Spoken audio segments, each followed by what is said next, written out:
दोस्तों रिसेंट ही एक वीडियो आई है जहां हमारे होबा अपनी सिस्टर जीहू के साथ दिख रहे हैं। दोनों साथ में खा रहे हैं और बातचीत कर रहे हैं। जेहोप अपनी सिस्टर से बहुत ही ज्यादा क्लोज है और इस वीडियो में जीवू जेहोप से उनकी शादी के बारे में भी पूछ रही थी और जेहोप ने उसका जो जवाब दिया वो बहुत ही ज्यादा इंटरेस्टिंग है। दोनों ने मिलकर काफी सारी गप्पे शप्पे की हैं। तो ये वीडियो बहुत ही ज्यादा मजेदार है, इसे एंड तक जरूर ही देखिएगा। बिना किसी देरी किए चलिए वीडियो को शुरू करते हैं। तो दोस्तों ये वीडियो तब शूट हुई थी जब हमारे होबा मिलिट्री से आए थे और लॉस एंजलिस गए हुए थे अपनी न्यू सॉन्ग के लिए। तो इस दौरान उनके कुछ एपिसोड्स आई थी जिसमें एक एपिसोड में वो अपनी सिस्टर के साथ दिख रहे हैं क्योंकि जीवू भी उस दौरान लॉस एंजलिस में ही थी। तो यहाँ दिखाया जाता है कि जेहोप सोकर उठते हैं और कहते हैं मुझे भूख लगी है। तो वो अपने फ्रिज से मिल्क निकालते हैं और यहाँ उनके पास काफी सारी सीरियल्स थी अलग अलग फ्लेवर की। तो वो सारे सीरियल्स को लेकर आ जाते हैं, एक को टेस्ट करते हैं और वो उन्हें बहुत ज्यादा पसंद आती है। तो जेहोप कहते हैं मैं इसे मिलिट्री स्टाइल में बनाऊंगा। तो सबसे पहले वो एक सीरियल को डालते हैं, फिर दूसरे फ्लेवर को डालते हैं और कहते हैं मिलिट्री में हम सारे सीरियल्स को एक साथ मिक्स करते थे। और वो बताते हैं कि जब पहली बार मैंने मिलिट्री में ऐसे सीरियल्स को देखा था तो मैंने कहा था ये क्या है, पर सच कहूँ तो उसकी टेस्ट बहुत ही ज्यादा अच्छी थी। तो वो एक एक कर सारे सीरियल्स को मिक्स करते हैं, फिर उनमें मिल्क ऐड करते हैं। और जैसा कि जेहोप इन सारे क्लिप्स को देख रहे थे तो एक पर्सन कहते हैं कि एक मिनट, मिलिट्री में सीरियल्स भी दी जाती है? तो जेहोप बताते हैं कि ऑफ कोर्स अब मिलिट्री में सीरियल्स देना शुरू कर दिया गया है। वे लोग उसे ट्रे में सर्व करते हैं और मिलिट्री में हमें ब्रंच भी दी जाती है, हर सैटरडे को ब्रंच भी दी जाती है। और फिर जेहोप की मिलिट्री स्टाइल सीरियल तैयार हो जाती है। तो जेहोप उसे खाते हैं और उनकी एक्सप्रेशन देखने से हम साफ समझ सकते हैं कि ये उन्हें कितना ज्यादा टेस्टी लगा है। मजे से जेहोप उसे खा रहे थे तभी ये दोनों जेहोप के पैरों में कुछ अजीब सी चीजें नोटिस करते हैं। तो ये काल्फ में हुए सूजन को रोकने के लिए इस्तेमाल की जाती है। जेहोप बताते हैं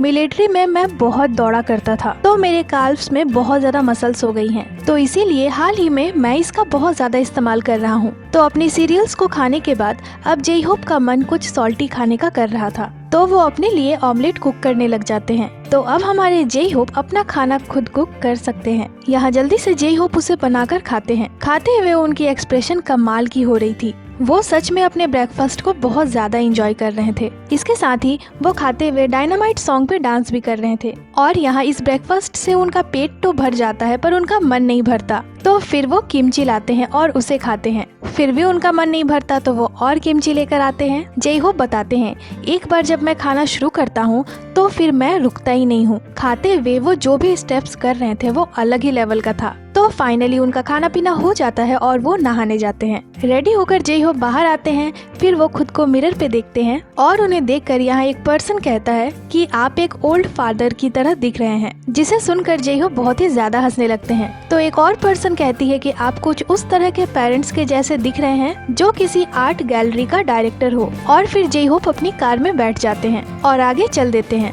वो इस राइड को बहुत ही ज्यादा एंजॉय कर रहे थे और ड्राइव के दौरान उनके हाथों की पोस्चर कुछ ऐसी थी, सभी उसे बहुत ही ज्यादा नोटिस कर रहे थे, जिसे देखकर जेहोप भी हंसने लगते हैं। वे लोग कहते हैं ऐसा लग रहा है कि जेहोप ने अभी जस्ट नेल आर्ट करवाया है। और एक पर्सन कहती है आपके हाथ तो बहुत ज्यादा खूबसूरत हैं। और तभी उन्हें एक रोबोट कार दिखता है। जेहोप बताते हैं अमेरिका में डिलीवरी पहुंचाने के लिए इस तरह की डिलीवरी रोबोट्स का इस्तेमाल किया जाता है, जिसे देखकर वहाँ सभी बहुत ही ज्यादा इम्प्रेस थे। जेहोप उस रोबोट को अच्छे से देखते हैं और कहते हैं वाओ, इसकी तो आंखें भी हैं। तो थोड़ी देर और ड्राइविंग करने के बाद जेहोप फाइनली उस जगह पे पहुंच जाते हैं जहां वो अपनी सिस्टर से मिलने वाले थे। वो रेस्टोरेंट के अंदर आते हैं और बैठकर मेन्यू देखने लग जाते हैं। तभी जीवू आती है और जेहोप उन्हें हेलो बोलते हैं। जेहोप बताते हैं वो मेरी बड़ी बहन है, वो मुझसे 4 साल की बड़ी है। तो वहाँ मौजूद एक पर्सन कहता है क्या वो अमेरिका में रहती है? तो जेहोप कहते हैं नहीं, वो काम के लिए अमेरिका में थी और कोइंसिडेंटली हमारा समय बिल्कुल साथ में था।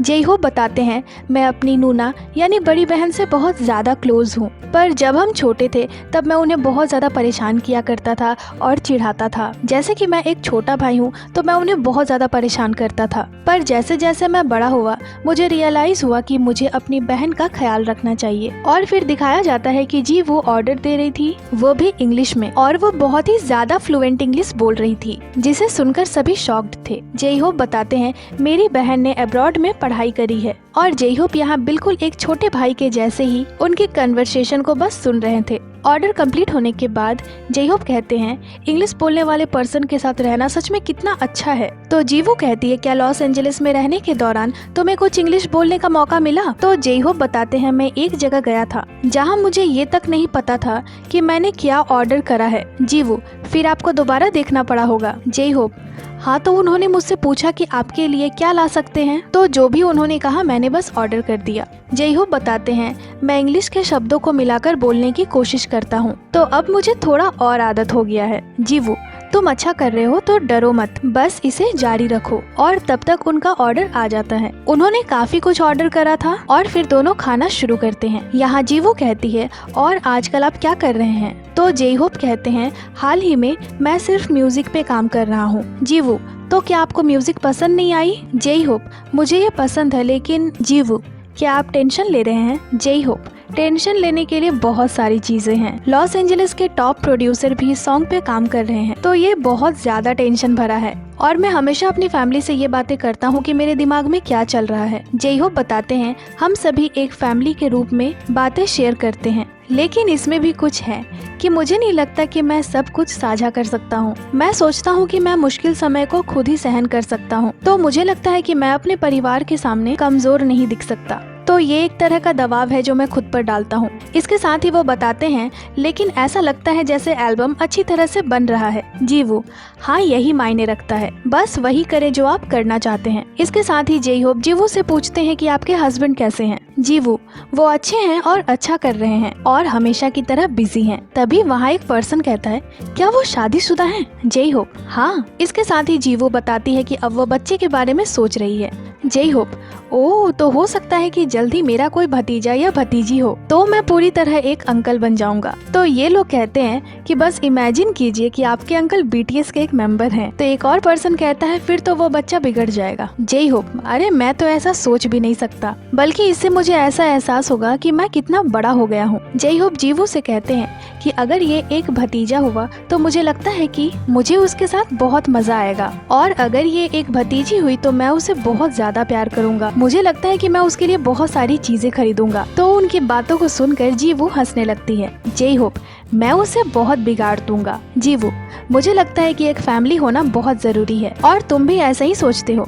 जे होप हाँ। जीवू तो जैसा कि मैं बहुत बिजी हूँ, खासकर मेरी शादी के बाद मैं हमेशा मॉम और डैड को नहीं देख पाती। इससे हमारे पेरेंट्स दुखी हो सकते हैं, लेकिन वे इसके बारे में हमसे बातें नहीं करेंगे। कभी कभी मैं उन्हें अचानक फोन कर देती हूँ और हमें ऐसा ही करने की जरूरत है और तुम्हें भी फोन करना चाहिए। जे होप शायद मैं एक बेटा हूँ तो मुझे थोड़ा ऑकवर्ड फील होता है। मैं इसके बारे में श्योर नहीं हूँ, पर शायद मैं बदल जाऊँ मेरी शादी के बाद। तो जीवू कहती है तुम कभी शादी भी करोगे? जे होप हो सकता है कि मैं ऐसा ना कर पाऊँ। तो उनकी बातों को सुनकर एक पर्सन कहता है कि आप सच में ऐसा फील करते हैं? जे होप मेरा मतलब है कि मैं जैसे जैसे बड़ा होता जा रहा हूँ, मेरी शादी के बारे में सोचने की इच्छा उतनी ही कम होती जा रही है। तो एक और पर्सन कहता है आपको ऐसा क्यों लगता है कि आप शादी नहीं कर पाएंगे? जे होप क्योंकि मैं सच में अपने काम से बहुत ज्यादा प्यार करता हूँ। मेरी मोटिवेशन और मेरा जोश मेरे काम के अचीवमेंट से ही आती है और इससे मुझे बहुत ज्यादा कंफर्ट मिलता है। तो एक पर्सन कहती है